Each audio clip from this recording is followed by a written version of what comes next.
Hello and welcome to this review of football in and around Oxford over the Easter bank holiday weekend. I'm Colin Wright, and as usual, I'm joined by Patrick Locke. How you doing, Patrick? Yeah, good. Thank you, Colin. Right, Always well, a lot of football to review, isn't there, after the an Easter awful weekend? lot. So Yes, it'll be a very, bit of a bumper show, I think, tonight. it is. My wife's complaining there's far too much football on TV at the moment. So, but there you go. So for me, it all started off at the Sam Stadium on a Friday. I witnessed Oxford United back a point against a high riding Hull. So if that was a mid-season game and Oxford United were mid-table, it probably would have been a good result for them. They followed that up with a 2-2 draw away at Pompey. Again, that's probably not a good result for Oxford United because Pompey have got a game in hand over Oxford United. A point apiece there sees Oxford United still in the relegation zone. But you I had have a to say, Colin, it's probably important that Oxford United didn't lose it, so at least they haven't lost out on Portsmouth. Is a thing looking at that. So it's still just about there, isn't it? I think for Oxford United. It is. So you were hoarse the other weekend, weren't you, from shouting at things? So I'm quite hoarse this weekend to shouting Oxford. So Southampton getting through, beating your Bet Noir, being a Tottenham fan as well, Arsenal. So and then Got to take any positive as a Spurs fan this season. So Grab I'll indeed. take it. But yeah, I think it was. Yeah, you're probably right. I mean, but they're hanging on by the fingertips, Oxford United. So personally, I think it's going to go down to the wire. Right to the last game of the season, really, which is away at Millwall. I think of all places, so they're not a good place to go at all. I don't think. But you had a better weekend with Oxford City, didn't you, sir? Yeah, well, I mean, I'd say my weekend started on Wednesday. We made the most of a away game in a nice walking area. Did a couple of days in the Brecon Beacons, but yeah, the football did start on Friday. Horrendous conditions, as we said. Really, really strong winds, and unsurprisingly, a game with two halves at Merthyr Town. Merthyr got themselves ahead. A bit of a calamity at the back for Oxford City, and the defence leaving it for the keeper. Not realising there was an attacker there who then just nipped in and scored. But once City had the win behind them second half, got themselves level through Jack Bean about 5 minutes into the second half. A draw, probably a fair result, it has to be said. City, I mean, to be honest, had a couple of chances where you thought maybe could have nicked it, but then there was one absolutely outstanding save down the other end from Max Metcalf. So can't really complain at a point apiece there. Um, Fast forward to Monday, and there was a really big game for City, who were playing Peterborough Sports, who are in the relegation zone. So one of those results that if City had lost, then would have got teams closer to them. But it was very nervy games for the first hour. Both teams probably looked like they were a bit scared of losing the game at one of those kind of games. But City came out a bit better after the break, and then obviously one for Oxford fans across both sides of the ring road.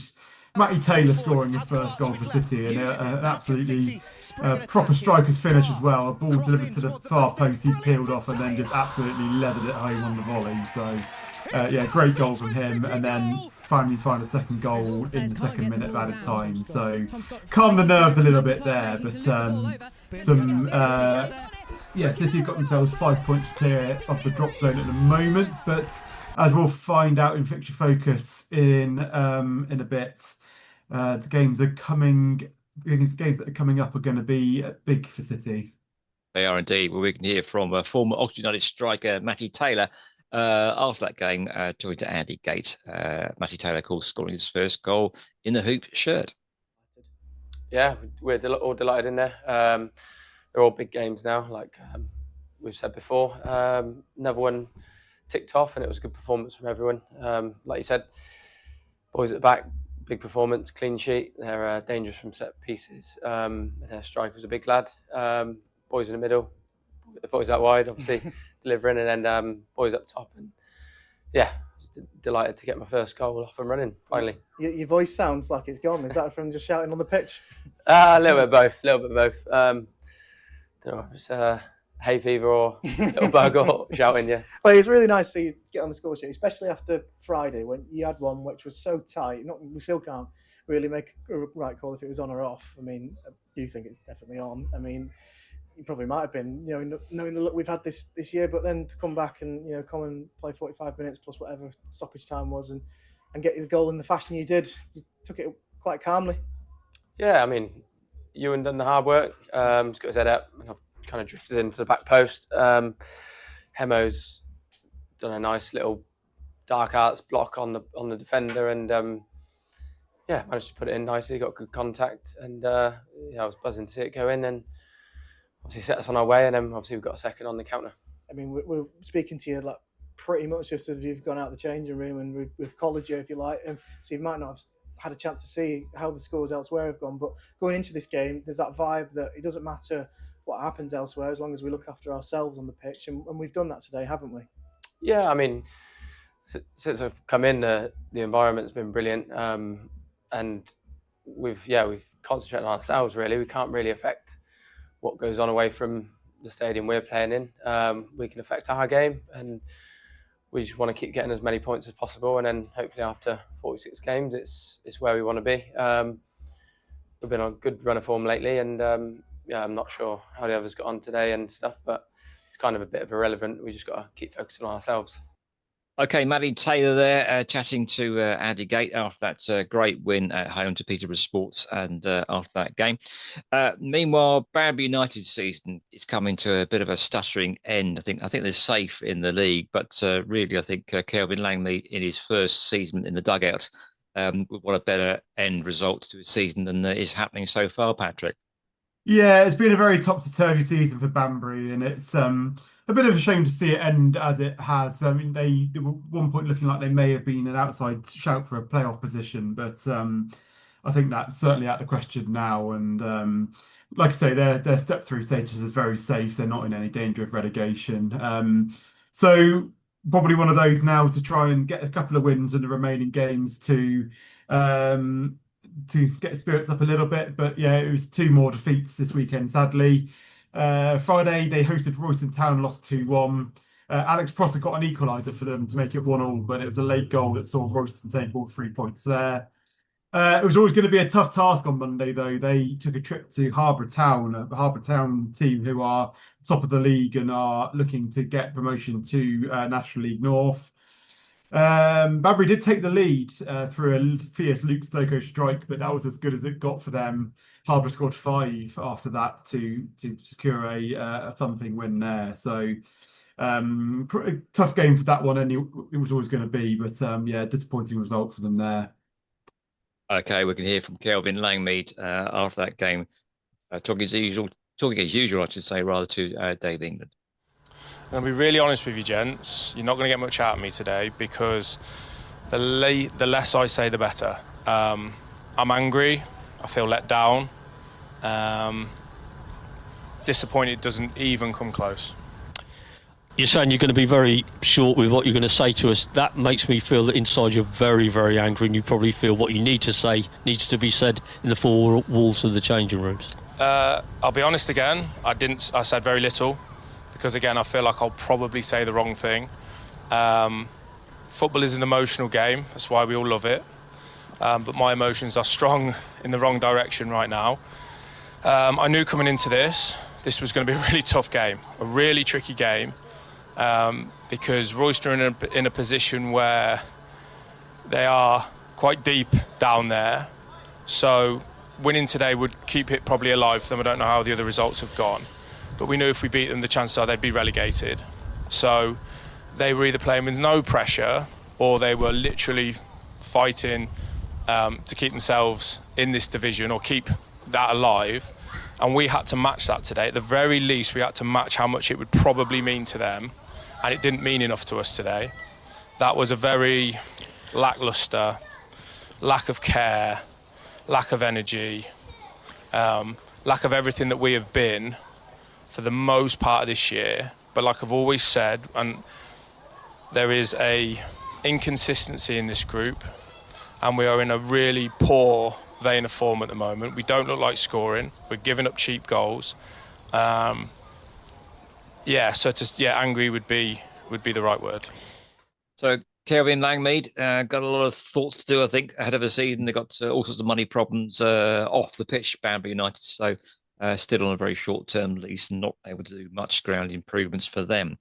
Okay, right. Didcot didn't do too badly over the Easter weekend, though, did they, Patrick?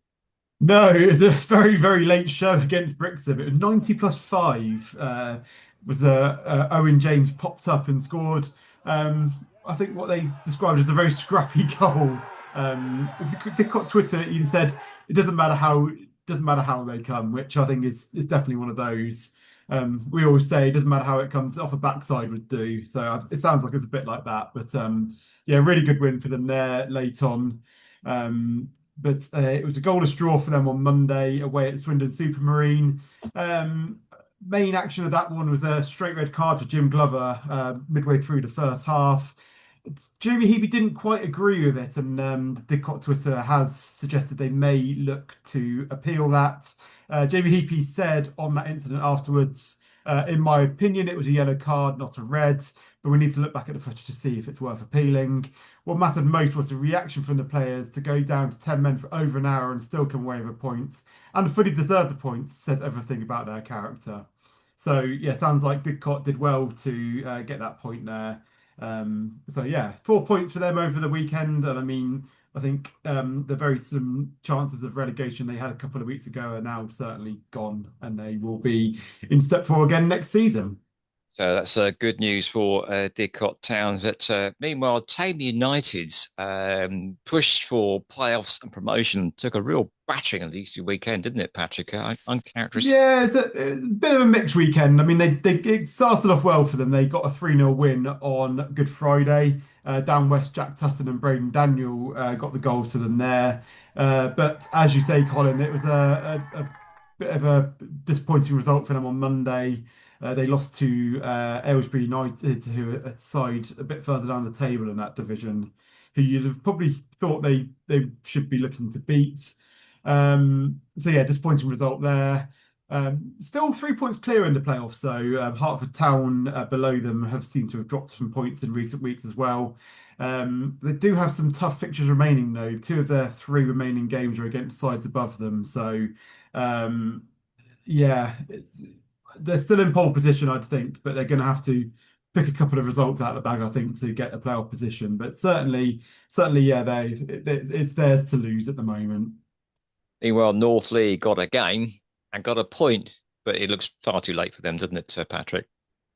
Yeah, it's a Thursday night game. I was surprised by this one. They kicking off the Easter weekend early. It was a Oxfordshire derby, as you say. It was a 0-0 draw against Milton United.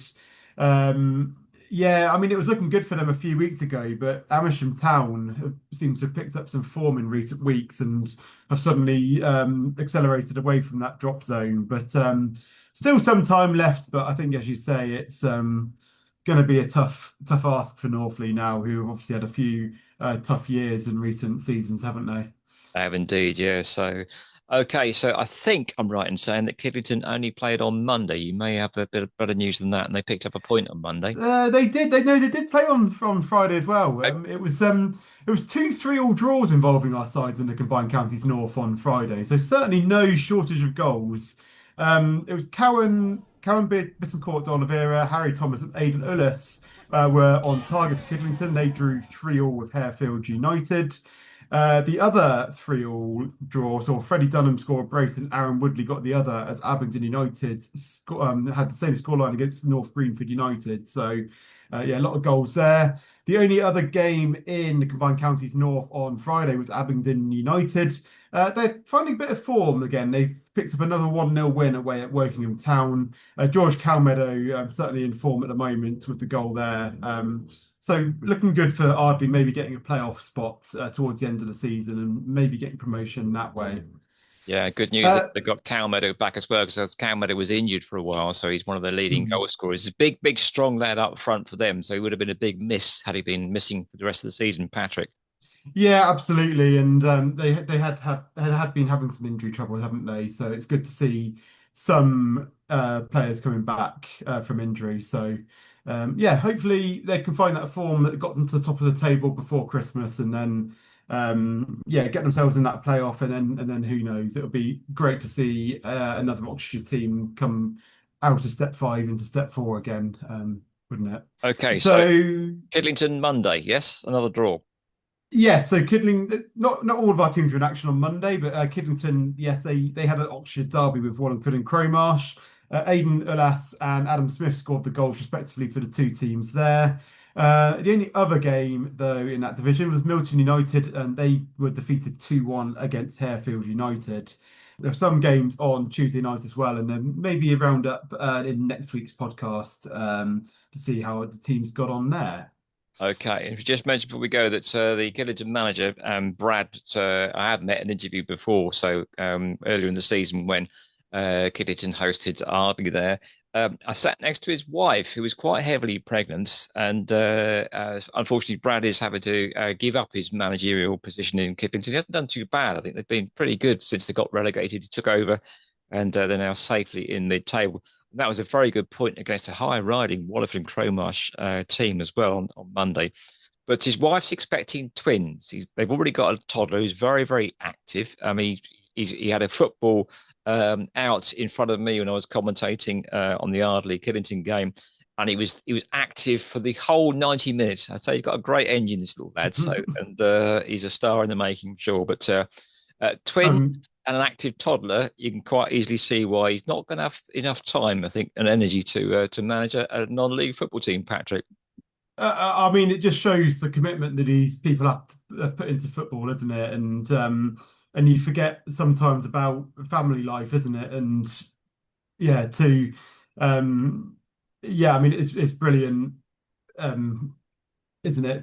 That he's having the kids, and yeah, I mean, it shows it does take its toll, football, doesn't it? So it's completely understandable. But yeah, like you say, he's done a great job at Kidlington this season, hasn't he? I think a very good job indeed. All right, so what else happened locally over the bank holiday weekend, Patrick? Yeah, so in the United Counties League, just before we look at Hellenic Division 1, Easington Sports, they've picked up some form in recent weeks.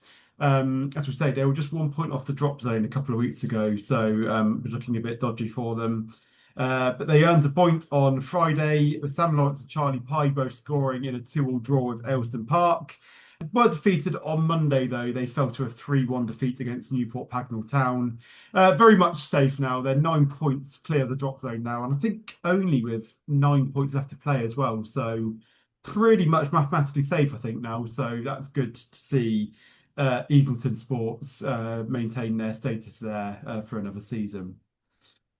A lot of football in Hellenic Division 1 this weekend, has to be said, and a really good day on Saturday for our sides. We'll start, as always, with a 7-goal thriller at Wantage Town.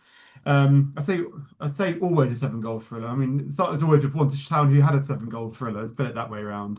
I'm sure it's always a lot of goals at Wantage, but I can't always say that it's a 7-goal thriller, probably. Yeah, they beat Shortwood United 4-3 there. The goals came in the second half. Matthew Cheetham, Tom Griffiths, Luke Wheeler, and an own goal, seeing Wantage to victory there. I'll start with Wantage Town, but to be honest, the biggest result of Saturday has to go to Thame United reserves, who beat league leaders FC Stratford 1-0, and an FC Stratford team who are absolutely flying at the top. So for a team that's only won twice before this weekend to go and beat Stratford 1-0 is a terrific result for them. Jaden Sandiford scored the goal there to see Thames' third win of the season. So really well done to them. The sad news for them, though, is that they didn't close the gap on Clanfield because they also won. They beat Greenwich Borough 3-1. Lewis Scott, Jacob Stanislavski and Kenzie Taylor with the 2 goals there. 3 goals there, sorry, I can't count. The 100% record on Saturday was completed with Casterton beating Chipping Sodbury 3-2. Finn Baker and Zach Scott Brace saw the goals for them there. We spoke about big results for Thame Reserves and Clanfield on Saturday. On Monday, they played each other, the bottom of the table clash, and sadly for Thame, it was Clanfield that came out on top there. Clanfield won 1-0 with Joshua Smith scoring a goal there. And it's a result that lifts Clanfield to third bottom rather than second bottom. So I think, unfortunately, probably a little bit too late to get themselves out of the drop zone, but picking up some form now. So that's good to see them finally hitting some form. And actually, it was a second Oxfordshire derby on Monday as well. So all of our teams facing each other. Freddie Morlock put Wantage ahead before Kieran Day levelled for Casterton there. So a draw for them there. There were some games on Sunday for our women's sides. Sadly, not much to shout about in the National League. Oxford United women were defeated 5-0 away at Plymouth Argyle in the Women's National League South. And Abingdon United, who are also in Plymouth, were defeated by Marine Academy Plymouth, losing 2-0 there. But it was better news for Oxford City, who won 1-0 in the Southern Region Women's Football League Premier against Winchester City Flyers. Emily Harris, who's been on a bit of a goal drought, finally ended that on Sunday. The goal coming on the hour to see Alia Anthony's side to victory. And as we said there, Alia Anthony was put back in charge of Oxford City Women in the week. Leo Theohorus is now in as assistant manager, so a little bit of a change to the managerial team there. But a good start for Alia Anthony there with her team winning.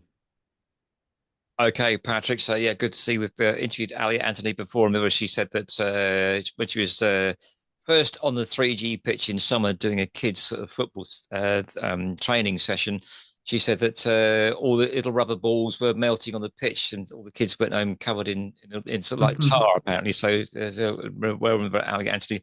Wish her all the best. You can always tell when it's getting warm because when you're down at Oxford City, you can start smelling the rubber crumb again. That's how you can tell the weather's getting warmer. It is. Well, speaking about the weather, at the time of recording, we are enjoying unseasonably hot weather. It's not going to last, though, is it? I don't think. Anyway, come rain or shine, Patrick, what have local football fans got to look forward to this coming weekend? Your normal fixture focus, sir. Yeah, I think by the time anyone's actually watching this, it'll be cold and raining again. But who knows? Yeah, yeah. I mean, we can't understate the meaning of this weekend. Really, it's going to be do or die. I think for our Oxford-based sides. Oxford United, they host Watford, needing a win to get themselves out of the drop zone. As I said earlier, it's still doable. Portsmouth, who are out of the relegation zone, just a point above them, but games are running out thick and fast, so going to need to pick up some results soon if they want to have a third successive year in the Championship. Oxford City have an absolutely enormous game against Alfreton Town away from home on Saturday.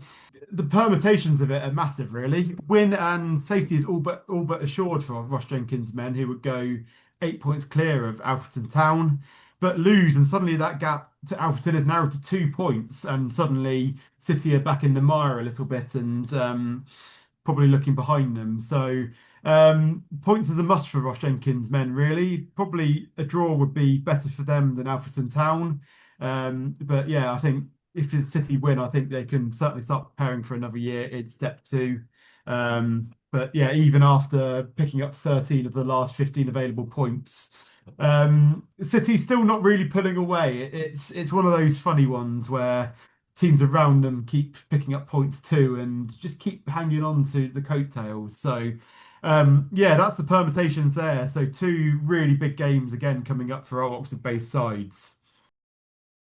Elsewhere in the Southern League, Banbury United back at home. They're looking to end their winless run. They host AFC Sudbury. As we mentioned, they are very much safe now in mid-table, but will be looking to try and get a couple of wins towards the end of the season and end the season on a high there. Another big game for Thame United in Division 1 Central. They head to Welwyn Garden City, looking to pick up another win. Needing probably a couple of wins to secure a place in the playoff positions. So yeah, if they could win there, I think that would be great for their chances. Didcot Town, they host Malvern Town in Division 1 South. Their Step 4 status is all but confirmed for another year after their 4 points over the Easter weekend. On Sunday, no Oxford United game, but Abingdon United host Ascot United in Women's National League Division 1 Southwest. Well, Oxford City, they are on the road. They are in cup action. They are heading to Sholing for the Southern Region Women's Football League Chairman's Cup semi-final. So City looking to get to a cup final there, which would be great for the club if they can do it. So that's what's coming up this weekend, Colin. Not quite a double match week as last week. So yeah, not quite taking my breath away again this time. No, but still plenty of good local non-league football for Oxfordshire fans to get their teeth into. Let's hope yeah, get certainly more important probably than the last weekend as well. So yeah, you're right. Yeah. So yeah. Okay, Patrick, that's the look ahead to this coming weekend. That's it for this review for this week. I'm Colin Ride. Thanks to Patrick Locke. That's it for now. Thanks for listening, and bye for now.